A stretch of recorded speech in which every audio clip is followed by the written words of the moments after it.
حضور فرماتے ہیں فرشتے کسی امر میں بحث کر رہے تھے، تو اللہ تعالیٰ نے فرمایا کہ محبوب یہ فرشتے کس معاملے میں بحث کر رہے ہیں؟ تو میں نے کہا لا ادری، مجھے اس کا ادراک نہیں کہ وہ کیا کہہ رہے ہیں۔ تو پھر اللہ نے اپنا دست قدرت میرے دو کندھوں کے درمیان رکھا۔ پھر کیا ہوا اس سے؟ اللہ کا دست قدرت کہہ رہے ہیں، باقی کوئی لفظ ہی نہیں ہمارے پاس۔ اس نے دست قدرت والا ہاتھ میرے دو کندھوں کے درمیان رکھا۔ یہ کون کہہ رہے ہیں؟ میرے حضور کہہ رہے ہیں۔ میرے رب نے دست قدرت میرے دو کندھوں کے درمیان رکھا۔ پھر ہوا کیا؟ سن لو اگلے لفظ۔ دست قدرت یہاں آیا، ٹھنڈ سینے میں پڑ گئی۔ فَعَلِمْتُ مَا فِي السَّمَاوَاتِ وَالْأَرْضِ، زمین اور آسمان میں جو کچھ تھا اللہ نے سب کا علم مجھے عطا کر۔ سینے میں نور آ گیا، سینے میں علم آ گیا۔ کائنات کی کوئی شے ایسی نہیں ہے جو حضور علیہ الصلوۃ والسلام نہ جانتے ہو۔ اور پھر کہاں تک علم آیا یہ حضور سے پوچھیے۔ فرمایا قرب قیامت میں جب دجال آئے گا تو میرے غلام اس کے مقابلے کے لیے نکلیں گے۔ دجال کب آئے گا اللہ جانتا ہے۔ 1400 سال اس بات کو بتائے ہوئے ہو گئے۔ کہا قرب قیامت میں دجال آئے گا، میرے غلام اس کے مقابلے میں نکلیں گے۔ انی لعارف اسماءہم، میں اپنے ان غلاموں کے ناموں کو جانتا ہوں۔ کب؟ جو قرب قیامت میں آئیں گے۔ میں آپ کے ناموں کو نہیں جانتا۔ آپ 2 سال 4 سال 5 سال سے میرے پیچھے جمعۃ المبارک پڑھ رہے ہیں، شکلوں کو پہچانتا ہوں، ناموں کو نہیں جانتا۔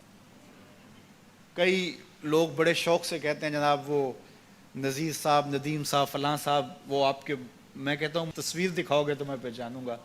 تو اتنے لوگوں کے نام میں یاد نہیں رکھتا۔ تو جب میں آپ کے نام نہیں جانتا جو ہر جمعۃ المبارک کو یہاں آتے ہیں، تو جہاں 2 مہینے کے بعد درس قرآن دینے جاتا ہوں تو وہاں کے لوگوں کے نام کیسے جانوں گا؟ اور پھر جو سوشل میڈیا پہ سنتے ہیں اور میں ان کو دیکھا بھی نہیں، ان کے نام کیسے جانوں گا؟ اور میرے حضور کیا کہہ رہے ہیں کہ قرب قیامت میں جو دجال آنے والا ہے اور میرے غلام جو اس کے مقابلے میں نکلیں گے، میں ان غلاموں کے ناموں کو جانتا ہوں۔ بات ختم یہاں نہیں ہوئی، یہاں ختم ہو جاتی پھر بھی کافی تھا، لیکن میرے حضور نے آگے بھی بات فرمائی۔ وَأَسْمَاءَ آبَائِهِمْ، ان کے باپوں کے ناموں کو بھی جانتا ہوں۔ ان کے باپوں کے ناموں کو بھی۔ کہانی ختم نہیں ہوئی، بات آگے فرمائی۔ وَأَلْوَانَ خُيُولِهِمْ، جن گھوڑوں پہ چڑھ کے جہاد کریں گے میں محمد ان گھوڑوں کے رنگوں کو بھی جانتا ہوں۔ کون سا غلام، کس کا بیٹا، کس قبیلے کا فرد کس رنگ کے گھوڑے پہ بیٹھ کے جہاد کرے گا، کہا میں سب جانتا ہوں۔ یہ کیوں جانتے ہیں؟ دست قدرت حضور کے کندھوں پہ آیا۔ وہ کہتا ہے الرحمن علم القرآن، یہ تلمیذ رحمان ہے، میں نے پڑھایا ہے۔ تو جب اس نے پڑھایا ہے تو پھر کوئی شے مخفی، محبوب سے کوئی شے پوشیدہ نہیں رکھی۔ اور اعلیٰ حضرت فرماتے ہیں کوئی نشانی باقی رہ گئی جب رخ سے نقاب بھی الٹ دیا، جب رب نے اپنا آپ بھی نہیں چھپایا تو پھر کوئی شے باقی پیچھے رہ گئی۔ لِنُرِيَهُ مِنْ آیَاتِنَا، اس نے اپنی قدرت کی نشانیاں دی۔